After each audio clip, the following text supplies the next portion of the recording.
Y gracias por acompañarnos en la señal de éxitos. Hoy, como cada día viernes, tenemos nuestro improvisando y con el privilegio, el honor, el gusto de recibir a un periodista de la Universidad Central de Venezuela, un productor, un creador de contenido, lo ha sido siempre, escritor también, es el muy querido, apreciado, admirado, Napoleón Bravo. Napoleón, qué gusto saludarte. Todo eso, esos calificativos eran conmigo. Bueno, Pero no tanto que te lo para agradezco. congraciarme y romper el hielo. ¿Cómo estás? Mira, estaba hablando con Miguel. Saludos, Miguel, un abrazo. Estaba hablando con Miguel los buenos Encantado. recuerdos que me trae del programa que él tenía con Zapata Claro. y que yo te escuchaba todas las tardes, pero con noticias. Lo Sí. único malo de las noticias es que no dan buenos recuerdos la mayoría de las noticias de los noticieros, y especialmente en esta época. Pero bueno, gracias por invitarme. Yo tengo además un grato recuerdo, Napoleón, de que cuando yo comenzaba en Globovisión, en aquel programa de las 5:30 de la mañana, de lectura de titulares, caramba, de las primeras personas que me escribió, que me dio un espaldarazo, que me hizo llegar una palabra de confianza, fue Ángela Sago, y a través de ella tú, y eso yo, de eso estaré agradecido siempre, ¿eh? O sea, ese tipo de mensajes al inicio, pues vaya si lo impulsan a uno. Lo que te queremos decir es que a todas las personas que le hemos aplaudido y que le hemos escrito es porque sentíamos que tenían un gran valor, ¿no? No por relaciones públicas ni nada de esto. Tú siempre has sido desde un inicio un valor y realmente demostraste desde un principio que tenías clase para hacer programas y para hacer Gracias, Napoleón. tanto de radio como de televisión. Mencionabas a Miguel Delgado Esteve, fuerte abrazo, feliz viernes. Encantado. Bueno, Ahí está. para todos es un privilegio hablar con Don, y él hablaba de viejos periodistas. Yo recuerdo un periodista legendario, Omar Perecito, quien coloca el nombre de Zapatazos a los célebres zapatazos hechos por Pedro León Zapata durante más de 40 años. Y tú mencionabas en esa conversación previa al aire y el programa Divagancias que hacía yo con Pedro León y que hoy día lo tenemos con Laureano Márquez. Pero en ese programa Divagancias un día te nombramos, Napoleón, porque hicimos un programa cuyo título era Una pila de hombres que no son nombres de pila.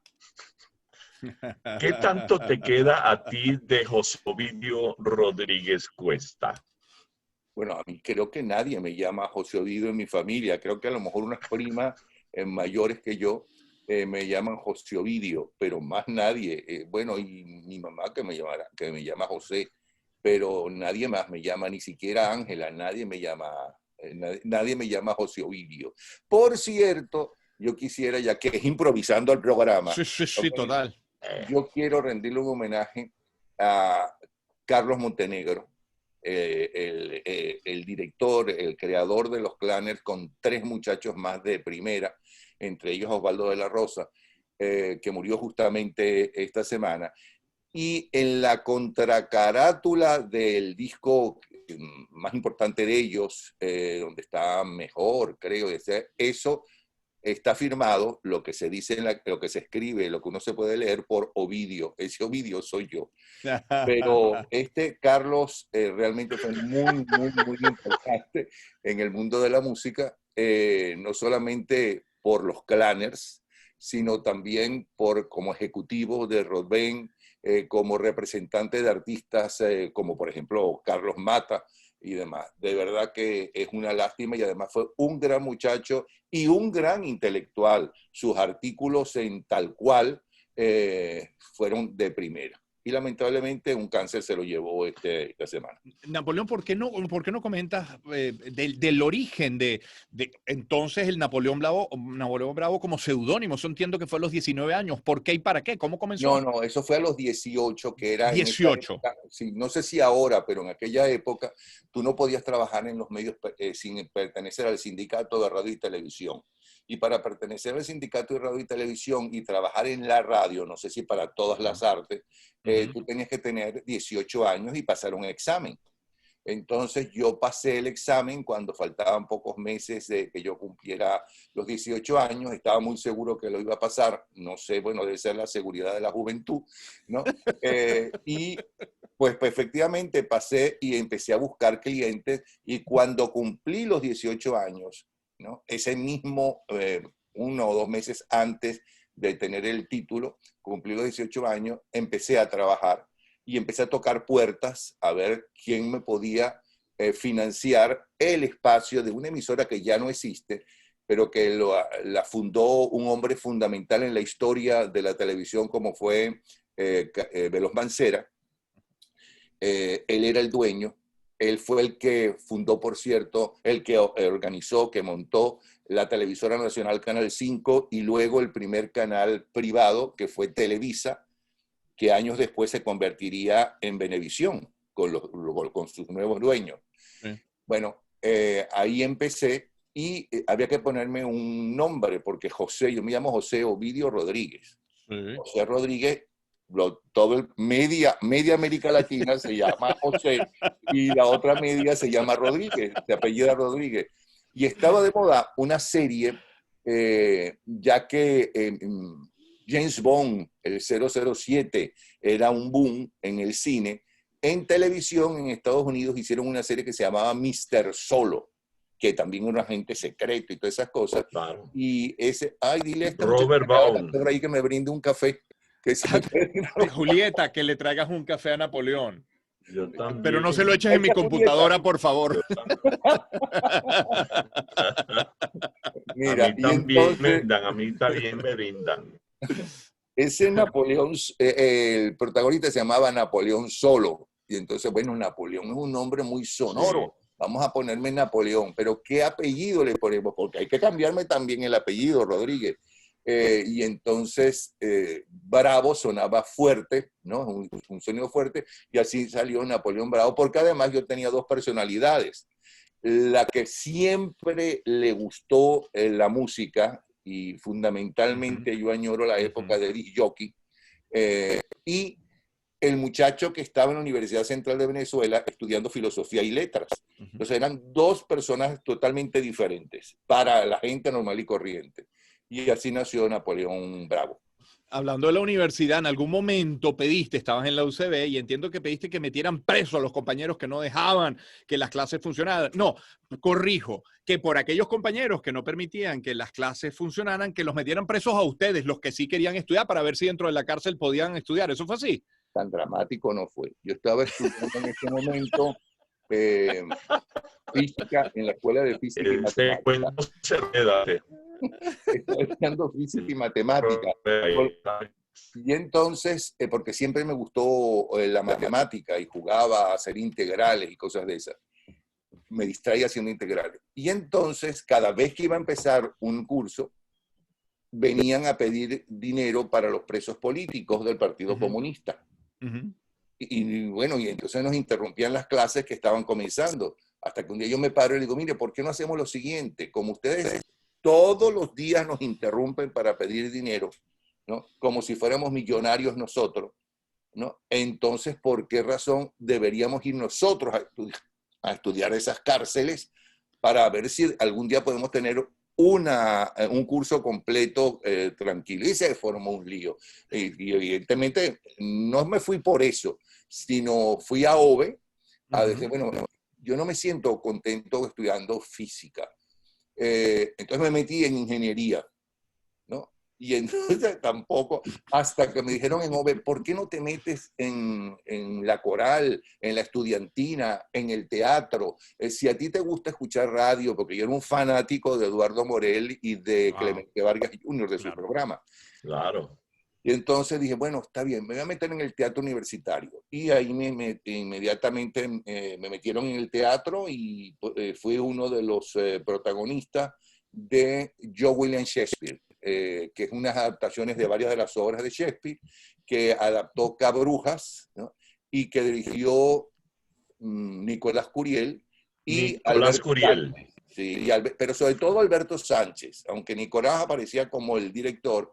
El día a día fue con Alberto Sánchez. Alberto Sánchez es el hijo de nada menos que Magdalena Sánchez. A él le decíamos Magdaleno, ¿te acuerdas? Yo no le decía Magdaleno porque ese era mi jefe. Pero no, excelente persona, de verdad. Sí. Pues, tengo muy buenos Para la gente que nos está escuchando, Magdalena Sánchez fue la primera mujer que grabó música llanera. Mango Con Verde. Elio Figueredo y fue una leyenda de la música llanera, Magdalena Sánchez. Fíjate una cosa, porque Espérate, siempre Miguel, Miguel, ¿por qué no le cantas a las dime. generaciones de ahora un pedacito del Mango Verde, que era fue la más famosa de las canciones de Magdalena Mira, Sánchez? yo tengo aquí mi guitarra. Ajá. Ay, yo como mango verde, ay, ay, porque me pela la boca, ay, ay, ay, yo lo como durito porque se me provoca. Sí, señor. Mira, tú sabes que siempre uno te ha asociado en una época ya bastante, unos cuantos años atrás, con Capi Doncella, Iván Locher, César Maldonado, Tinedo Guía, Plácido Garrido Butrón, que para la Mayre José Amado Díaz, Hoffman, Alfredo Escalante, toda. Un salto, creo que hemos perdido a Miguel Napoleón y justo, mira, como si nos hubiésemos puesto de acuerdo, yo quería recordar, hablando de leyendas y de momentos memorables, caramba, que cuando uno se pasea por la historia de la radio, surge siempre alguna fotografía de Radio Capital en la que apareces tú, que aparece Locher, que aparece Tinedo Guía, que aparece Capi Doncella, vaya que hicieron historia en la radio. ¿Qué recuerdas de aquellos tiempos, Napoleón, de Radio Capital? A ver. Muchísimas cosas, porque primero éramos muy jóvenes. Sí. Yo entro, igual que Capi, entramos de milagro allí al principio, porque yo estaba actuando en una obra que se llama Los peces del acuario, y Capi Doncella, que venía de haber hecho un programa de concursos en televisión, La Clave, que lo patrocinaba Plagatox y que tenía unos lenticos redondos en televisión, no fuera de la televisión, va a ver la obra y entonces me va a felicitar. Yo no lo conocía. Y entonces me dice, chicos, yo voy a empezar a tener un programa de radio en La Voz de la Patria, se llamaba la emisora. La Voz de la Patria. ¿No te gustaría, porque empezamos a hablar de qué me gustaba, la música, etcétera? Y entonces digo, ¿no te gustaría hacer el programa conmigo? Tú tienes tu hora, yo tengo mi hora y ya está. Y ahí nos hicimos amigos Capillo. Esa Voz de la Patria fue vendida y por la gente que hizo Radio Capital, donde estaba el creador de la Craneoteca de los Genios como uno de los dueños. Lebrón, que todavía sigue allí y está al frente de la emisora, era otro de los dueños, la familia Lebrón. Y entonces, cuando cambian, quieren llevarse un montón de artistas de la televisión para la radio y además sacar de Radio Caracas Radio, que presentaba todos los días al mediodía, si mal no recuerdo, la Radio Rochela de la televisión la presentaban, claro, otros sketches en radio. Y eran gente famosa de la televisión, pero una cosa es muy difícil que una persona triunfe en radio y luego triunfe en televisión. Y no solamente en Venezuela, en cualquier país del mundo, porque son dos lenguajes diferentes, dos imágenes diferentes, porque por radio tú te puedes imaginar a la persona. Tal y como si te cae bien la persona y te gusta el programa, tal y como te gusta a ti. Y hasta puede estar en tu misma creer que eres de tu misma generación, cuando, por ejemplo, Eduardo Morel, evidentemente, y sobre todo Eduardo, era mucho mayor que yo y era un fanático de Eduardo Morel y el programa de él de los domingos. Pero el Tragadíes de los Éxitos. Y entonces digo, oh, sí, vamos a hacerlo.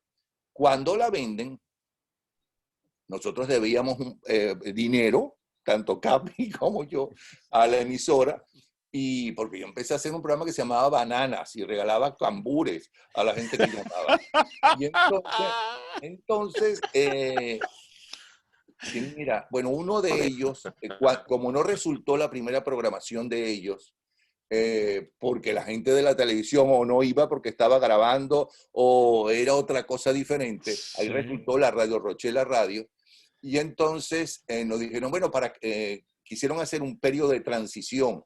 Y entonces nos dijeron, bueno, un momentico, para que ustedes nos deben tanto, para que nos paguen tienen que trabajar en el periodo de transición. Nos esclavizaron, porque a mí, por ejemplo, me pusieron a trabajar desde las 6 de la mañana hasta las 12 del mediodía. ¿Okay? A Capi supongo que también. Fuimos los 2 primeros que trabajamos en Radio Capital.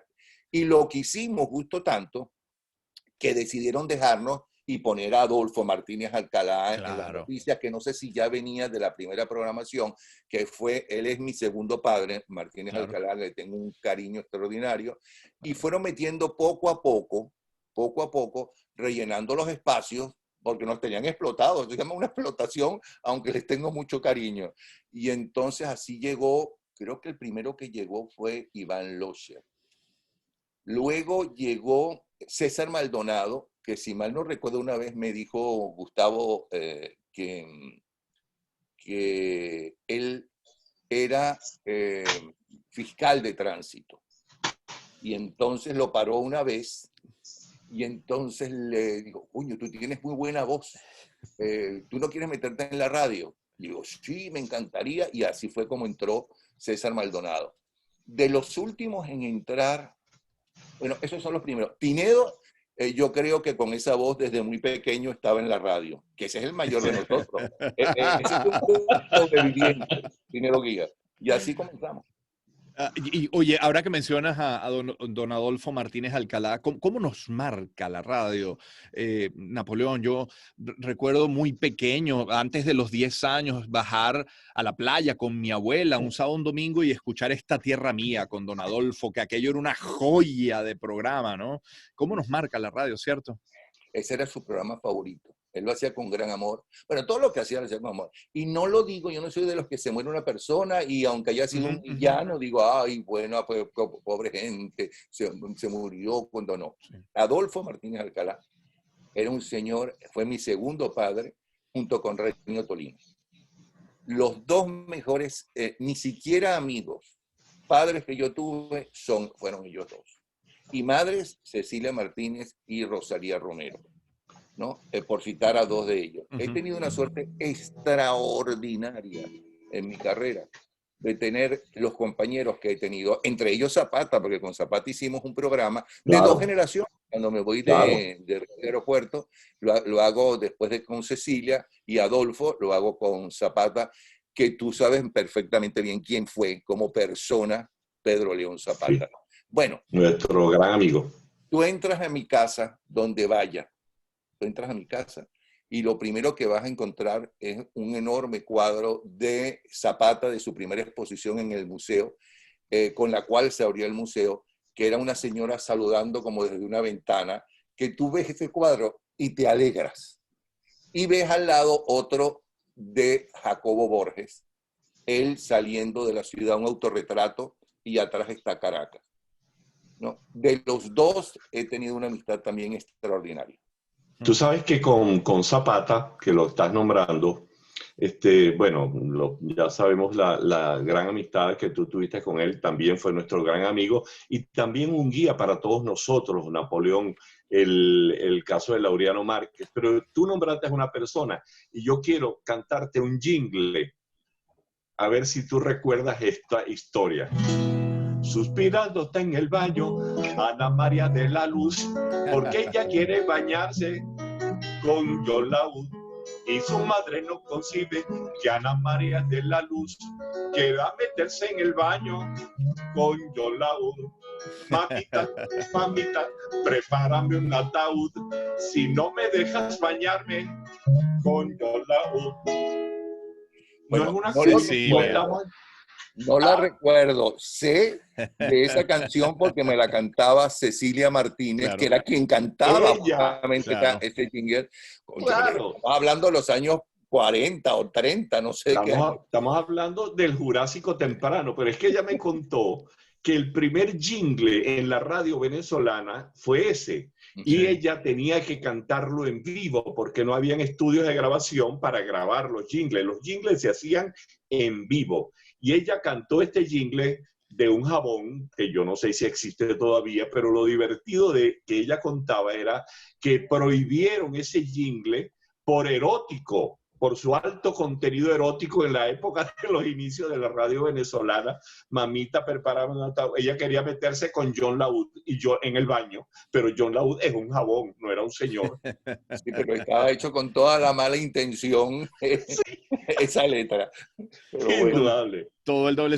Y yo escucho esta conversación y yo que logré entrevistar, no sé si 2, a lo mejor 3 veces a doña Cecilia Martínez. Caramba, cómo vamos perdiendo referentes, ¿no? Con el paso de los años y lamentablemente no surgen nuevos que los tengamos allí, pues, para consultar. Como no tenemos hoy, por ejemplo, un expresidente a consultar o muchos exministros para poner en la balanza o en contrapeso lo que hoy vive nuestro país, ¿no? Vamos perdiendo esa referencia, aunque hay una reserva moral importante, pero las grandes referencias van desapareciendo, Napoleón. Bueno, eso le pasa a todas las generaciones.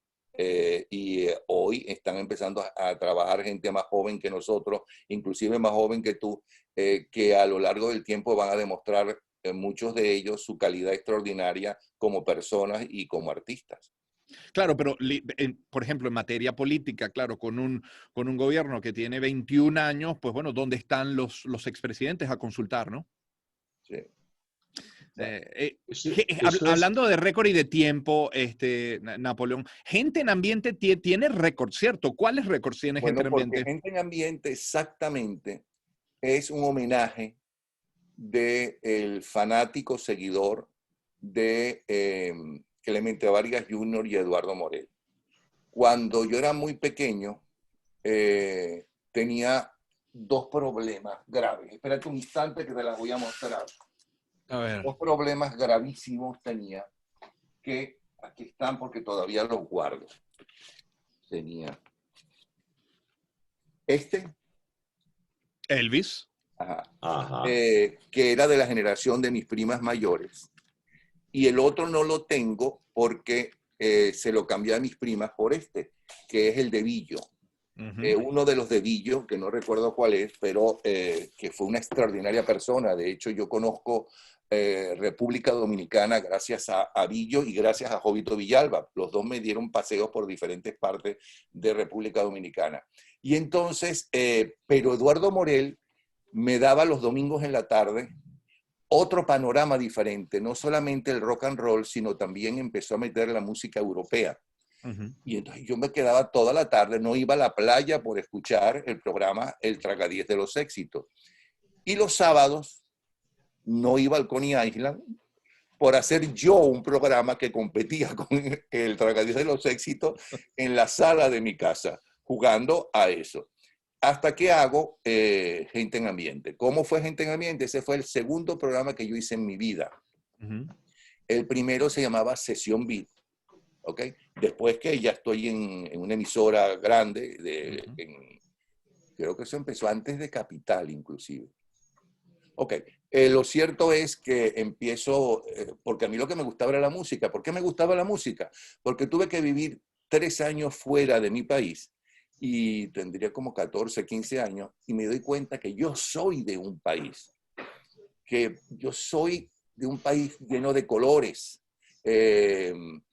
lleno de sabores, de olores, de paisajes, y ese país se llama Venezuela. Y había un programa de un disc jockey chileno llamado Raúl Matas, que todos los días tenía un programa de media hora en la cadena más importante de España, que se llama la cadena SER. Yo religiosamente llegaba del colegio a escuchar a Eduardo Morel y a votar por los artistas venezolanos, es decir, por Moliendo Café, por Adilia Castillo y Española, o sea, las canciones que ponía Raúl Mata de Venezuela, por Enrique Guzmán, que él decía que era venezolano, que es verdad, él nació en Caracas, pero sus padres que trabajaban en la embajada o en el consulado de México, inmediatamente lo presentaron evidentemente en la embajada de México. Todo eso. Y después de esa sesión Beat, yo logro hacer, que era de media hora, la emisora se llamaba Radio Cultura, donde yo empecé a hacer eso. Y entonces conseguí un cliente, nada menos que General Electric, y ellos, en vista del éxito de ese programita de los sábados al mediodía, sesión Beat, dicen, ¿quieres hacer más espacio? ¿Quieres tener más tiempo? Te pagamos más, me dicen. porque además la emisora Radio Cultura debía plata a la General Electric, y era una forma de hacer algo diferente y sacar un poco del dinero o recuperar algo del dinero. Claro. Y empecé a hacer este programa que era de 6 horas en esa emisora Radio Cultura, que cuando me voy a Capital, hago también en Capital. Pero ese programa es un homenaje a Eduardo Morel, a Clemente Vargas Jr., a Radio Caracas Radio en general, esa Radio Caracas Radio de musical. Miguel. Una cosa que te iba a comentar. Uno de los espacios radiales más celebrados que yo particularmente lo disfruté tanto era aquel espacio que tú hacías con Francisco Herrera Luque, La Historia Fabulada. Y yo siempre me pregunté, porque yo no tuve la suerte de conocer a Herrera Luque, pero tú estuviste muy metido en eso. También tengo entendido que todos los actores que hacían la representación de las historias que allí narraban no cobraban absolutamente nada. Era una cosa de las ganas de hacer. Pero a mí particularmente me llama la atención, y en una ocasión yo lo comentaba, una anécdota de uno de los tantos programas de La Historia Fabulada, donde hablaban de Francisco de Miranda y Catalina de Rusia, donde ella le pregunta a él, ¿y de qué color va a ser tu bandera, mon chéri? Y entonces Francisco de Miranda, que tenía fama de galán, le dijo, amarillo como tu pelo, azul como tus ojos, rojo como tus labios. Entonces inmediatamente Catalina de Rusia le dio todo el dinero para que hiciera la invasión del año 1806, supuestamente a través de Ocumare de la Costa y después en la vela de Coro. ¿Quién inventó esa historia, tú o Herrera Luque? No, la historia la escribía Herrera Luque. Es más, hay 3 libros que él me tiene dedicado a mí, que son estos 3, con todos los capítulos de La Historia Fabulada, que yo estoy repitiendo, por cierto, gracias a la fundación que hicimos, la Fundación Herrera Luque, después que él murió. ¿Cómo se llama? Los repito todos los días y salen en YouTube, un capítulo por semana. Y eso fue porque yo estaba en el Consejo Nacional de la Cultura, eso fue cuando Luis Herrera, y estaba encargado de la radio y televisión, asesor de radio y televisión, y hicimos montones de programas. Pero uno de ellos, yo quería demostrar, a mí las clases de la historia de Venezuela en el colegio me aburrían muchísimo, porque sí, no hablaban de la calidad humana de los personajes, ¿no? De sus logros y de sus fracasos, sino era una sucesión de nombres y de fechas. Exactamente. Yo dije, bueno, mi reto es demostrar que la historia de Venezuela puede ser tan atractiva como una radio o una telenovela. Déjame ver, pero ¿cuál puede ser la emisora? La más popular que había en ese momento, que era Radio Rumbos, Claro. que me dio un horario estelar. Nos dio el horario anterior, el programa anterior al programa de José Luis Simón. Todas las tardes era La Historia Fabulada. Pero ¿quién puede escribir la historia, ¿no? Que sea atrayente, que sean los seres humanos, que sea un poco de fábula?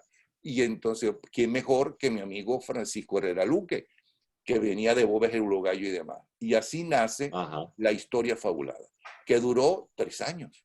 Creo que fueron 3 años o más. Qué historia maravillosa. Mira, una cosa que te iba a preguntar, Napoleón, porque te conocimos en una época cuando estudiábamos, estábamos estudiando inclusive en bachillerato, con la música, siempre con estos disc jockeys, esa generación capital, como la llaman por allí, o la generación hippie de disc jockey.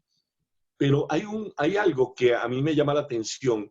¿Qué es el detonante que hace que Napoleón Bravo, el hombre que sabe mucho de música, el melómano, el hombre de una gran cultura musical, entre otras ramas de la cultura, brinque a la política, a la entrevista política, a la entrevista comprometida desde el punto de vista político? ¿Cuál es el detonante? No, mira, eso fue ganas de lo que me pedían, hacerlo lo mejor posible. Porque a mí nunca me atrajo la política. ni nunca estuve en ningún partido político. No es que esté a favor ni en contra de la política, tampoco me atrae el ballet, y el ballet es algo bellísimo, maravilloso, pero no me atrae, pues. Como no me atrajo que de pequeño quisieron que estudiara violín en el colegio, ¿no? Y la verdad que no me gustó. Yo no te imagino, violín. perdona, Napoleón, ya va, perdona. Yo no te imagino con un tutú. No, yo tengo un cuento buenísimo. Hablando de política, tengo un cuento del tutú buenísimo con Teodoro Pekov. Un buen día llega Teodoro Pekov a mi casa para ofrecerme que yo fuera candidato del partido de ellos, que era el MAS, creo que era por Baruta. Entonces yo lo miro y le digo, mira, Teodoro, primero te veo yo con un tutú, ¿no? Bailando, ¿vale? Que yo he metido en la política. Entonces él dejó de hablarme por años, ¿no? Pero es verdad. Él tenía esa particularidad, sí. Que él tenía muy buen carácter. Entonces, y además porque yo, si no pertenecía, no tenía nada que ver con el MAS, ni mucho menos. Entonces, ni con la guerrilla, ni con el Partido Comunista, ni con nadie de este grupo. Sí tenía amigos, como casi toda la intelectualidad, ¿no? Eran cercanos, y no eran del Partido Comunista, creyeron también, como buena parte del mundo, y como la buena parte de los intelectuales del mundo entero, creyeron en el cuento del marxismo y el comunismo. Pero bueno, ¿cómo me meto? Porque entonces estoy haciendo con Martínez Alcalá 2 generaciones, que era todos los días. Supuestamente yo defendía a la generación anterior a la mía, y Martínez Alcalá defendía a mi generación. Es decir, para que no se molestaran ni los jóvenes ni los menos jóvenes escuchando el programa. Y poníamos una canción vieja y una canción nueva. Eso sí lo ponía yo, la nueva. Bueno, en realidad yo ponía todas las canciones porque yo llevaba las canciones. Y entonces, no sé por qué, Alberto Rabel estaba encargado de la Oficina Central de Información. Y el programa fue cambiando y fue variando. No solamente era la música de ayer y de hoy, sino los comentarios. Empezamos a entrevistar gente. Ahí fue todo el mundo, fue Reni, fue Musiu, reunimos a Musiu y a Reni en el mismo programa, un gentío. Y empezaron la gente a comentar y empezó la gente a quejarse. Y yo comentaba lo que decía la gente y Martínez Alcalá también. Y entonces Alberto Federico Rabel llamaba, porque ese es otro, llamaba a la directiva, ¿no? Para decir, bueno, ¿por qué se meten con nosotros? No sé qué cuento. Y la directiva metió la pata y me dijo, mira, vale, cambia la cosa porque Rabel, no sé qué. Es decir, eso es lo que dicen nuestros oyentes. ¿Quién es más importante, nuestros oyentes o Rabel? Okay. Y entonces, además yo lo estoy insultando, yo no lo estoy insultando, yo estoy repitiendo lo que le dicen la cosa.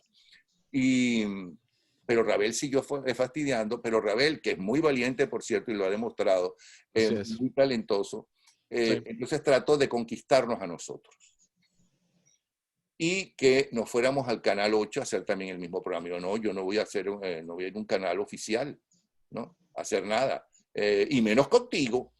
Y tanto insistió, que por ahí empecé yo.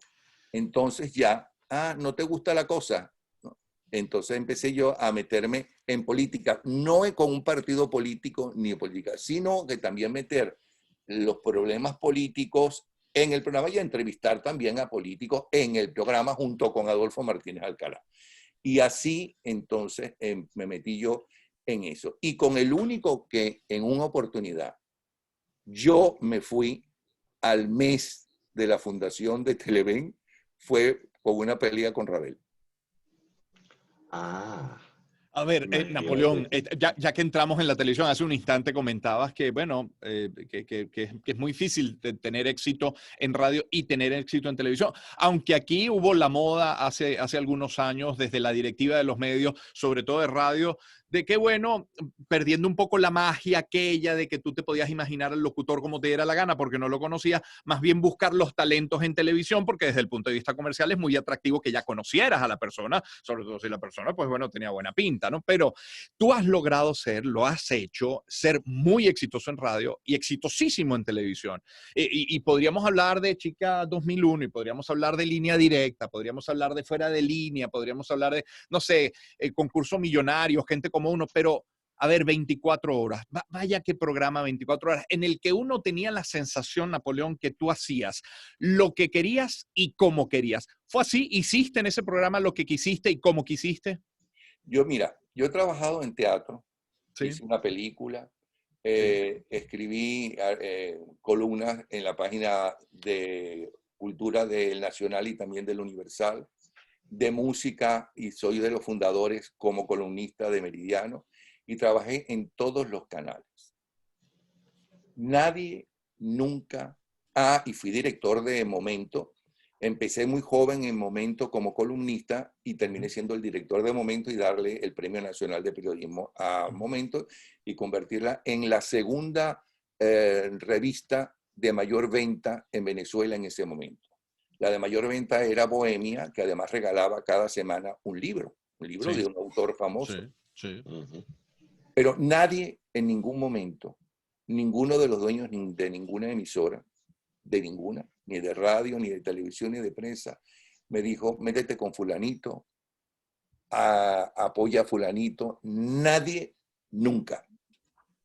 Yo no pongo en duda que eso haya sucedido con otra gente, pero conmigo no fue.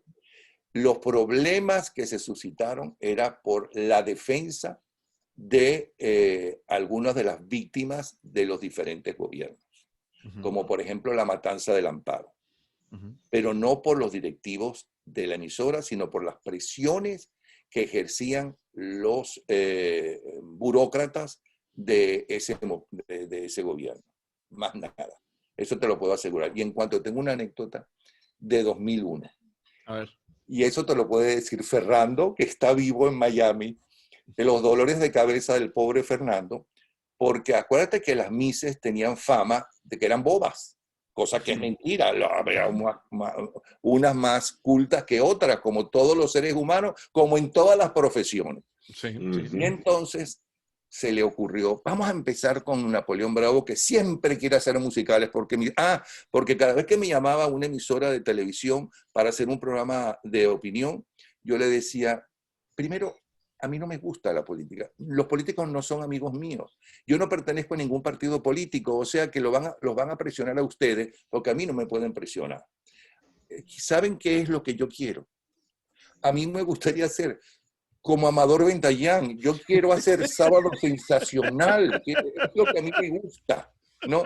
Pero entonces ellos se reían y pensaban que me estaba burlando de ellos. Y entonces insistía, digo, bueno, vamos a hacer lo siguiente. Usted o su familia tiene un enemigo, porque a mi casa no entran mis enemigos, que yo sepa que son mis enemigos. Y esta es su casa, dígame quién es su enemigo, porque si no, el programa y los temas del programa serán el titular de mayor centimetraje del Nacional, el Universal y Últimas Noticias. Y ese será el tema del programa del día siguiente. No tenemos ningún enemigo. Perfecto. No tienen ningún enemigo. Y no sigo contando anécdotas porque no son los dueños de los canales los que se negaban a que yo presentara gente. Ningún dueño de ningún canal. Ninguno. ¿Ok? Entonces, iba a hablar de las mises, chico. Y entonces, por fin Ferrando dijo, chico, pero él quiere hacer musicales, ¿por qué no le damos el 2001? Creo que era eso. Y entonces, yo empecé a hacer los 2001, pero tenía que escribir algo de las mises. Está hablando de la chica 2001. 2001, sí. Ajá. Y entonces inventaba. Fulanita de tal, del Delta, ¿no? La representante del Delta, si llega a ser la ganadora, va a trabajar por una plaza de toros y para conseguir que Jorge Luis Borges, ¿no?, dé charlas en el Delta. Miss Nueva Esparta, le encantaría ser la madrina de los pescadores y salir a la pesca de atún al norte en el norte de Europa.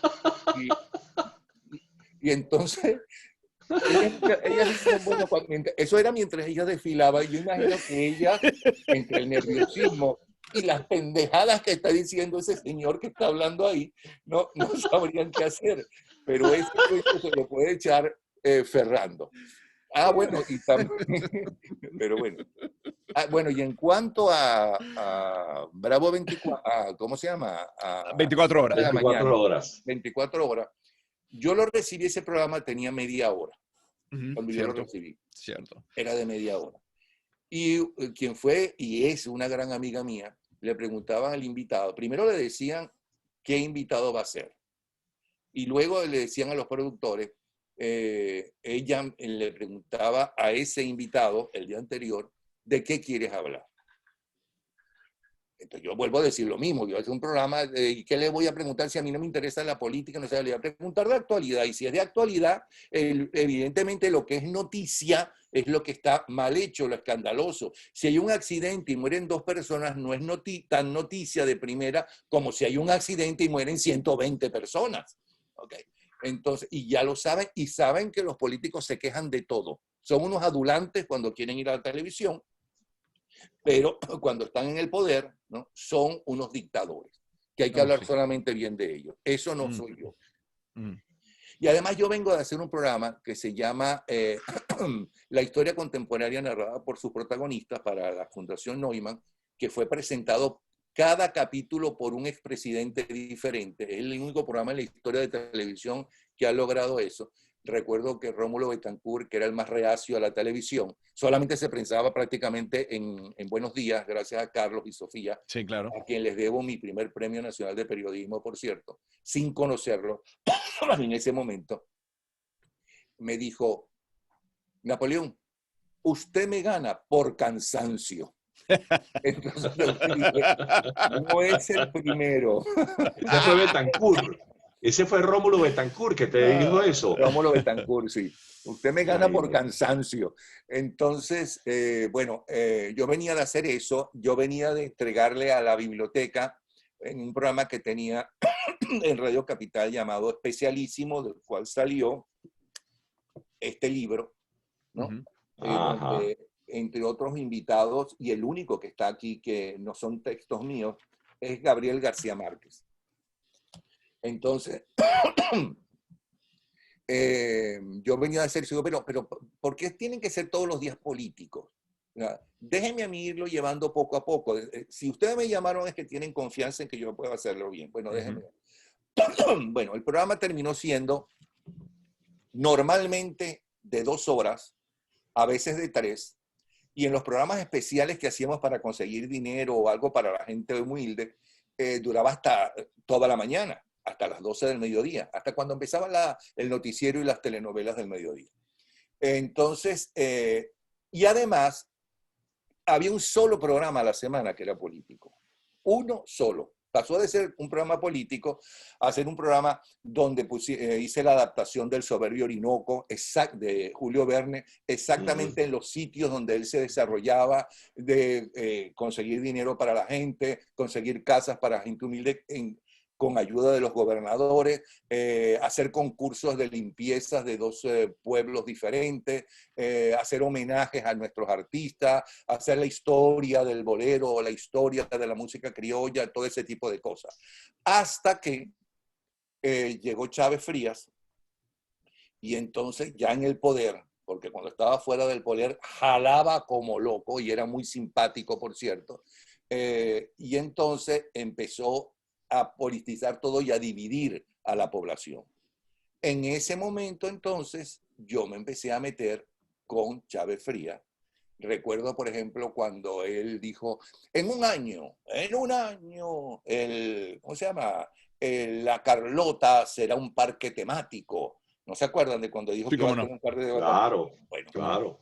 Cuando se cumplió un año, yo agarré a una mujer que después se hizo muy famosa, del pueblo. Rosalba. Rosalba. Claro. Apareció por primera vez Claro. en el programa, me lo llevó uno de los productores, no me acuerdo cuál de todos, porque tuvo unos productores extraordinarios. Sí. ¿Okay? Y entonces, le pusimos un traje de baño, una cesta, toallas con la hija, los dos. Y la siguió por una cámara hasta la puerta de la Carlota. Y entonces le dijo al soldado, yo vengo aquí al parque temático porque mi hija necesita hacer ejercicios de natación. Y el soldado dijo, pero no, ¿de qué parque temático habla usted? ¿De qué está hablando? Esto es un aeropuerto. Aquí hay piscinas y juegos para niños y demás, porque se cumplió un año. Y el presidente dijo que en un año esto iba a ser un parque temático. Bueno, eso llegó hasta la directiva, hasta los jefes del soldado. O cuando él dijo que iban a desaparecer los niños de la calle, ¿no? Que sí desaparecieron como niños de la calle, pero le puso el nombre de niños de la patria.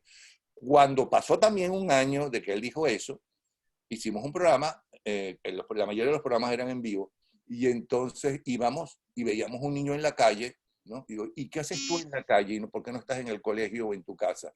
Y decía, bueno, porque tenemos hambre, no sé, un momentico. No puede haber niños de la calle. Le enviamos a Miraflores, en diferentes taxis, le enviamos a Miraflores como 25 niños de la calle, porque el programa era conseguir un niño y llevárselo a Miraflores. Bueno, aquí tienen a los niños de la calle que todavía están en la calle. O la escuelita, cuando él quiso hablar inglés. Entonces, hacíamos esos programas y una vez le dije a Ángela, cualquier otro presidente, excepto Carlos Andrés Pérez, que era el más amplio de esos presidentes en cuanto a presiones y cosas de esas, digo, cualquier otro presidente cierra el programa, ¿no? Porque realmente fueron programas muy fuertes. Qué manera tan inteligente y creativa. Qué manera no, inteligente y creativa de hacer política, ¿no? Porque al final era eso, una denuncia política. Sí. Pero así como cuando él fue candidato, realmente fue el candidato de Mayor Ángel. ¿Okay? Hay gente que es gente de televisión y la política, lamentablemente, se ha convertido en un show de televisión.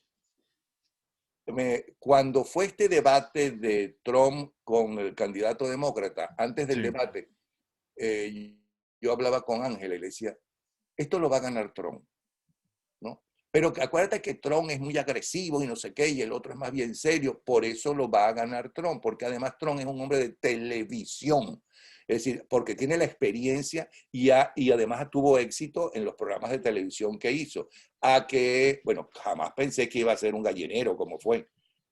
Pero realmente hay gente, como Renio Tolina, era un hombre de televisión, es decir, como político era un hombre de televisión.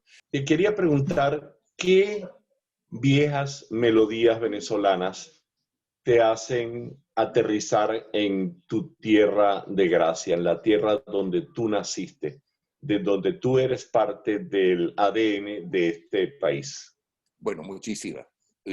Prácticamente todas, de todo tipo de género, porque a mí me gusta la música, ¿no? Y la música me comunicó con el mundo, no solamente la música cuando escuchaba a Raúl Matas en la cadena SER española, sino también cuando fui a ver que no me gustaban los Beatles, los primeros, porque a mí lo que me gustaba era la música clásica y iba con corbata y chaqueta al colegio. Es decir, era un auténtico y detestable nerd. ¿Okay? Tenía un grupo de amigos y en ese verano llovió muchísimo. Y entonces no podíamos salir a bailar porque donde bailábamos era ¿cómo se llama? Como una especie de club al aire libre y ese tipo de cosas. Y habíamos visto todas las películas de los 10 o 12 cines que había, porque era lo único que podías hacer, y ir a tomar vino. Y entonces quedaba una sola película por ver y era el último día. Yo no quería ver esa película, pero como todos los demás querían verla, pues yo me metí a ver esa película a las 3 de la tarde, a ver si dejaba de llover entre tanto. A las 5 terminó la película mis compañeros, mis amigos se fueron, yo me quedé a ver esa película a las 5, a las 7 y a las 11. Y dejé la corbata y la chaqueta y me convertí en un fanático de los Beatles. La película se llamaba La noche de un agitado día. Que hoy la veo y me gusta y digo, pero ¿por qué fue tan importante en mi vida, ¿no? Esta película? Como fue, por ejemplo, Rebelde sin causa, de James Dean. James Dean, claro. O la otra, espérate, había otra con Natalie Wood, Esplendor en la hierba. Esplendor en la hierba, sí, Yo las claro. veo y me gustan hoy en día y digo, pero ¿por qué fue tan importante? Son dramas de Tennessee Williams, si no me falla la memoria. Napoleón, si te digo Asturias, ¿qué es Asturias en tu vida? Asturias en España. Un paisaje muy bonito, pero no puedo decir que tenía especiales recuerdos buenos, sino de mis amigos, los pocos que tenía allí, un cubano exiliado y un dominicano en especial, porque yo ahí es que añoro y empiezo a darme cuenta que yo soy de Venezuela, donde nací, por cierto, y claro, que quiero regresar a Venezuela. Y de hecho, el bachillerato, no sé si todavía eso que nosotros llamamos bachillerato en España era de 6 años, pero si tú en el verano, ¿no?, te examinabas de las diferentes materias y pasabas, podías saltar un año cada vez, y entonces yo esos 6 años los hice en 3 años. Y además amenazaba a mis padres diciendo, bueno, yo soy el mejor de mi curso, voy a quedar como el peor del curso porque yo me quiero ir.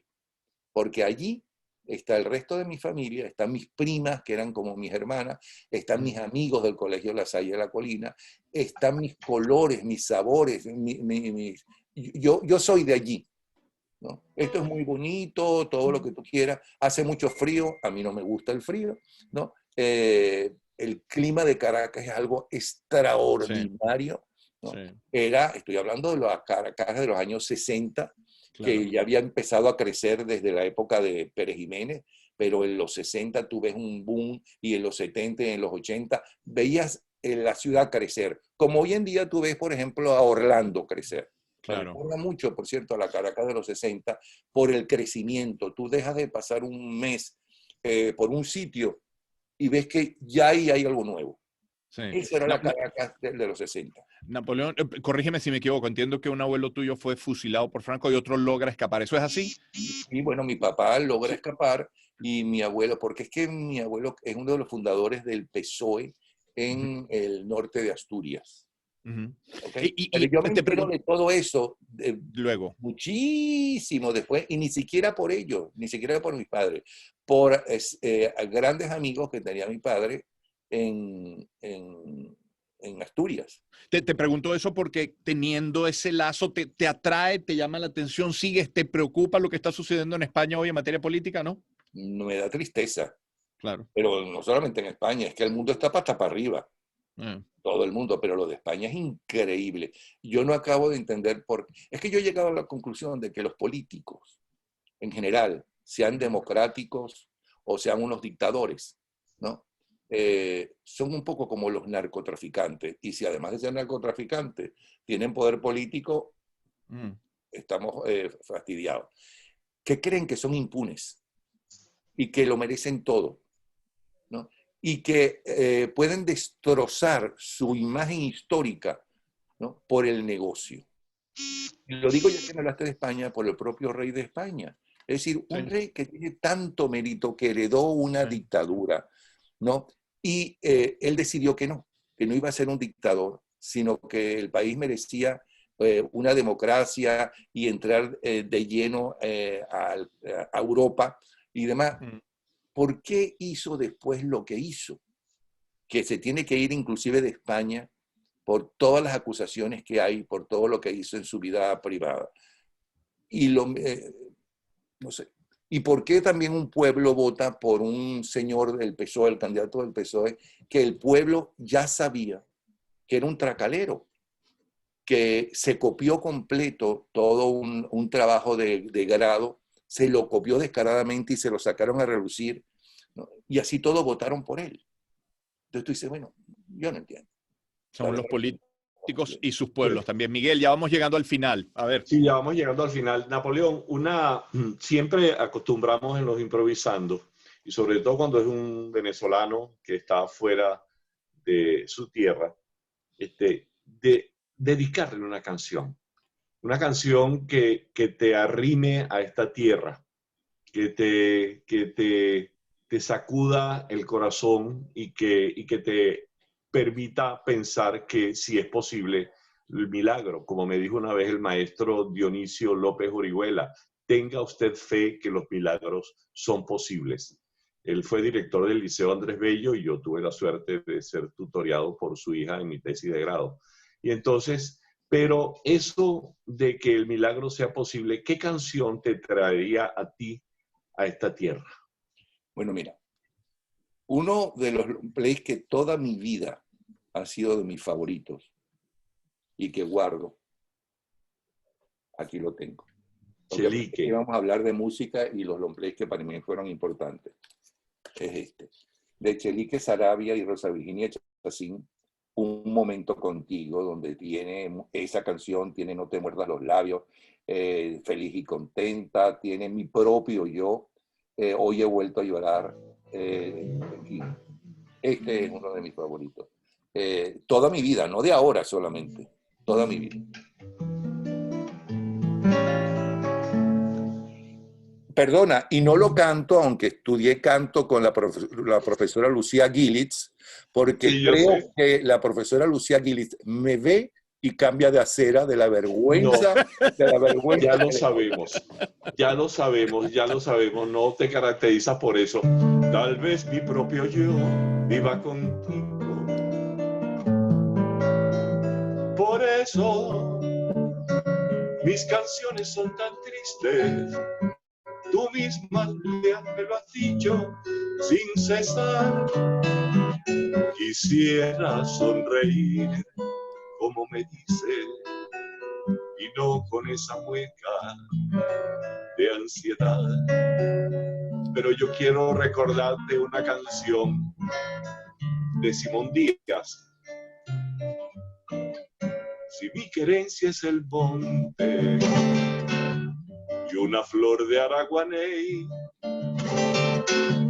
¿cómo no quieres que tenga, cómo no quieres que tenga tantas ganas de volver? El país te espera, Napoleón. Tiempo de volverte a ver, tiempo de esperanza, que no se vuelve la noche, caballo de la mañana. Tiempo de volverte a ver, tocar las ventanas de cada casa del mundo, de cada mundo su casa.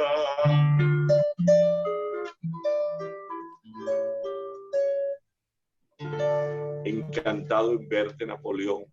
Una última anécdota, ya que cantaste a mi querido Simón Díaz. En uno de los programas de 24 horas, en la noche anterior a ese programa, Chávez Frías anunció los gallineros verticales. Y entonces yo llamo inmediatamente a la productora que le tocaba ese programa y digo, necesitamos mañana tener un gallinero vertical encima de nosotros. Me dice, pero si son las 10 de la noche, ¿dónde voy a conseguir las gallinas y la tela para el gallinero vertical? Consíganselo, porque lo de gallinero vertical es la cosa más absurda y ridícula que hasta ahora he escuchado, ¿no? Para que la gente vea que es tener un gallinero vertical. Pero, y los invitados, no, los mismos que tenemos. Y uno de los consiguieron la tela de gallinero, consiguieron las gallinas en el mercado ese al lado de Radio Caracas Televisión. En la madrugada, a las 5, en la Quinta Crespo, sí. Y arrancamos y ahí estaban las gallinas encima de nosotros, ¿no? Y teníamos el gallinero vertical y teníamos, entre otros invitados, a Simón Díaz, todos sentaditos como si fuera un rancho, la escenografía. Las gallinas. Suerte que él tenía el sombrero que siempre llevaba. Se dedicaron a cagarle al pobre Simón Díaz todo el tiempo, no a nosotros, porque todos estábamos allí, a Simón Díaz, ¡plá! Y entonces él le habla y ¡plá! Y yo miraba a Simón Díaz diciendo, este se me va en medio del programa. Ay, Napoleón, Napoleón, toda mi admiración, todo mi respeto, un gusto, un saludo fraterno a ti y a toda la familia. Un privilegio tenerte, ¿ah? No, para mí fue un privilegio que ustedes nos invitaran y estar conversando con ustedes. Un abrazo, ¿sí? Napoleón Ok, un Bravo, gran abrazo, el Napoleón. maestro Miguel Delgado Esteves, esto es Un gran Improvisando. abrazo, Seguimos. Napoleón.